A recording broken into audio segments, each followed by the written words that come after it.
Nowhere did God say that we have to provide money for anybody. But God actually says, I was hungry and you gave me food.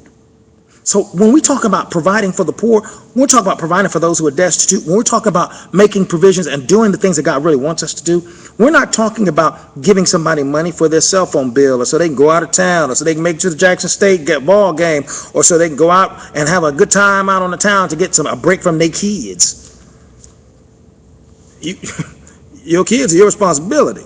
But it's talking about people who are really in need of the essentials of life.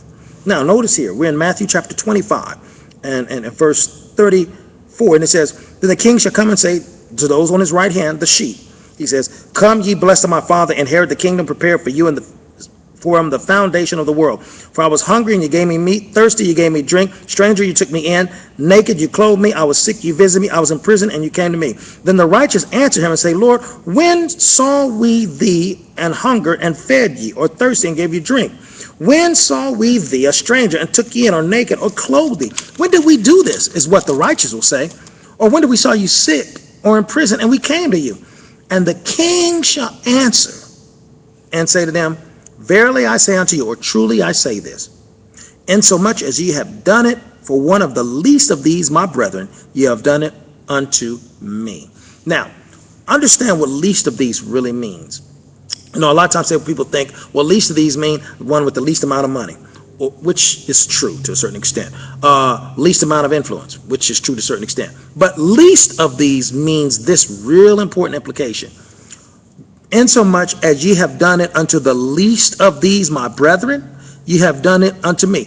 Least of these really means they are least likely or able to do the favor back. You get it? See, if I give $5 to a coworker and we work at the same place, I know he gets paid, I get paid at the same time. That's not charity, because he's able to pay me back.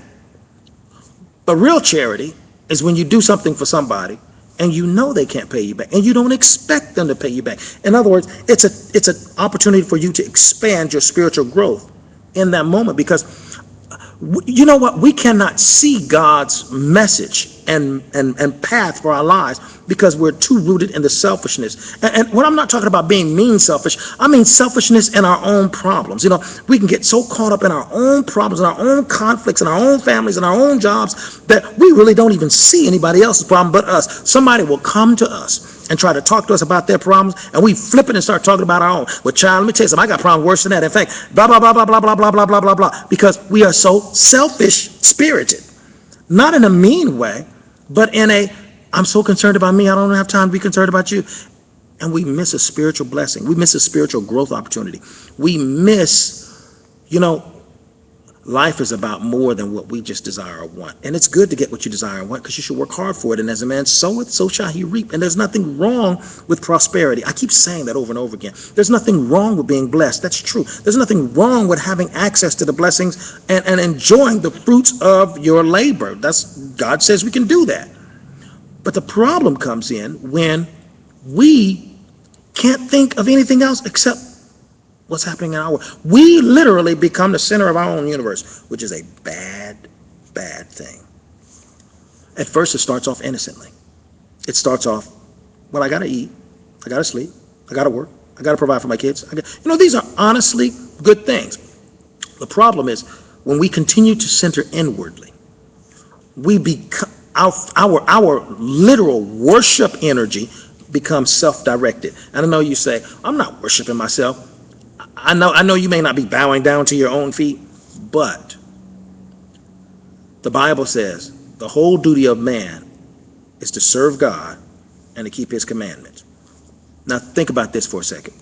If all I do is serve my own purposes and keep my own rules that I make up in my own life that may or may not match God's rules, just depends on if I like them or not, I have made myself the item of worship.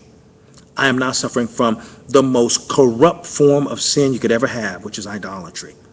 Because I am then now my own idol. And it's easy to do. Idolatry is one of the easiest sins to fall into, because a lot of times people think that means you're going to some kind of statue, which is what they did in the Old Testament. But see, the new statue is self. The new God, self.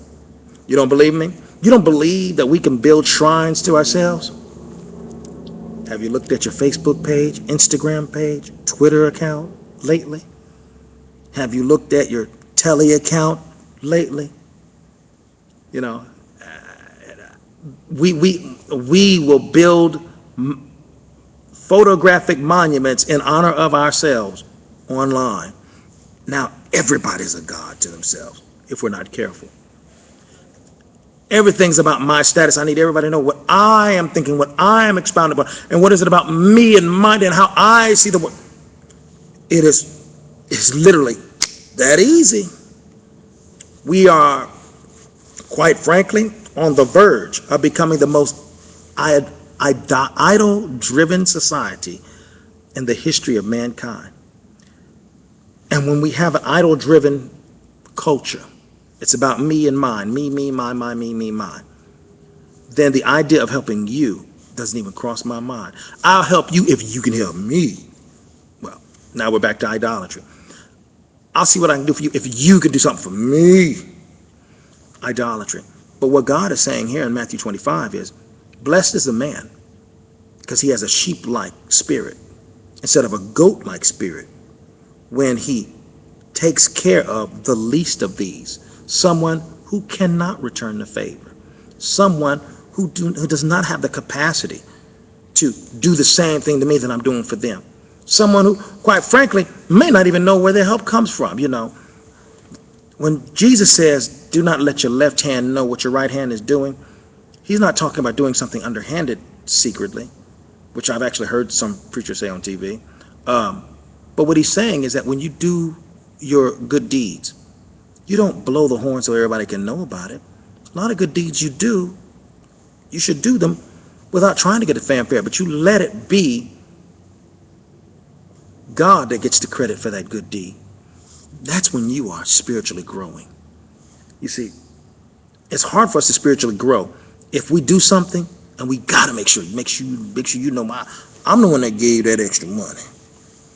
I'm the one that paid your bills. That's what you need to be thanking me for paying your bill. Well, now what are you doing? You're creating an idolatry type of spirit in you that is hard to kill. Then notice what he says about the people with the goat spirit. Matthew 25. And it says this: the king shall answer and say, as much you did it for the least of my brethren, you did it to me. Verse 41.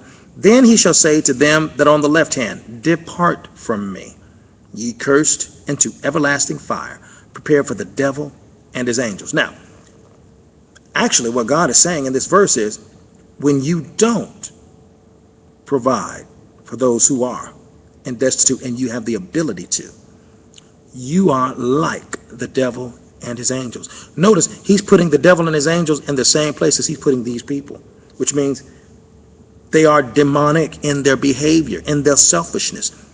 He says, depart from me, ye accursed, into the everlasting fire, prepared for the devil and his angels. For I was hungry, and ye gave me no meat. You didn't give me anything.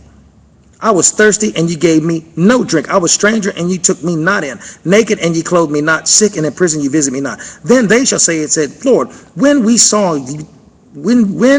we thee and hungered, thirst, stranger, naked, sick, or in prison, and did not minister to these? Now, the interesting thing about their response is, they were like, well, now, Jesus, if we knew it was you, we'd have done something for you. Why? That's selfish nature. You see, if we know it's the Lord, then we'll do something for the Lord, because the Lord can do something for me.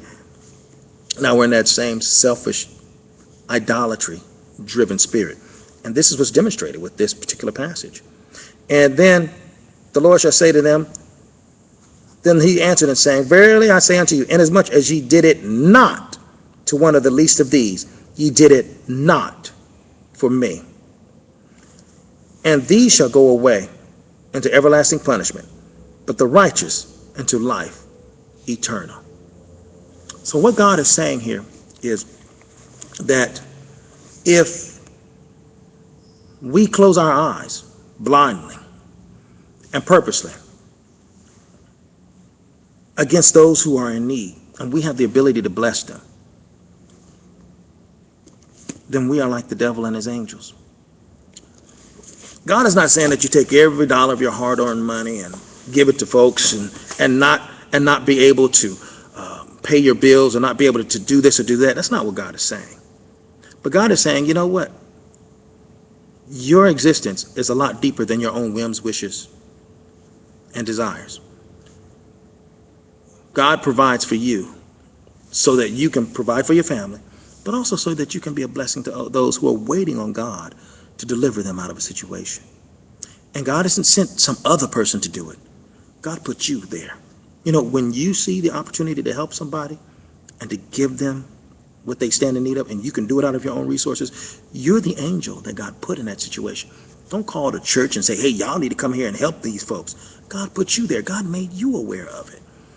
Because God has them doing other stuff.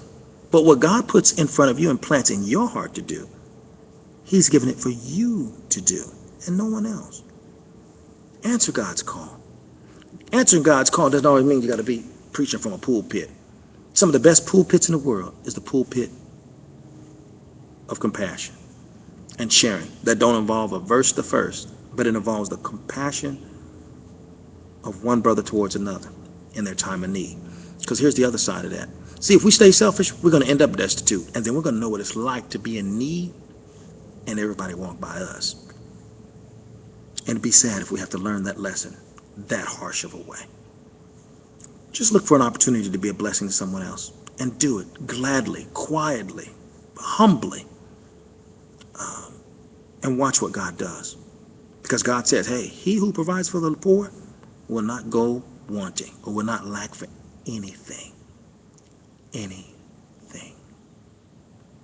I pray that you come and be with us here at the Metro East Church of Christ. We're located at 1820 Highway 80 West in Jackson, Mississippi. And we pray that you come by and be a part of our Bible study. We're studying New Self-Power for this month. The power to choose how I respond to my situation, which is the power of life and death, which is based on my tongue. Those things that I say will create my thoughts, will create my feelings, will create my actions and deeds. And it's interesting how the power of the tongue can recreate what you see in your life. What used to be a terrible life, you come to find out, not too bad. In fact, pretty much blessed. But it's only Satan who convinces us to talk down the blessings that we have access to. And that's not God's will. God has blessed you. If you're able to see this, God has blessed you. If you're living in this country, any other country, God has blessed you because you are above ground. And you have a chance to be a blessing to someone else.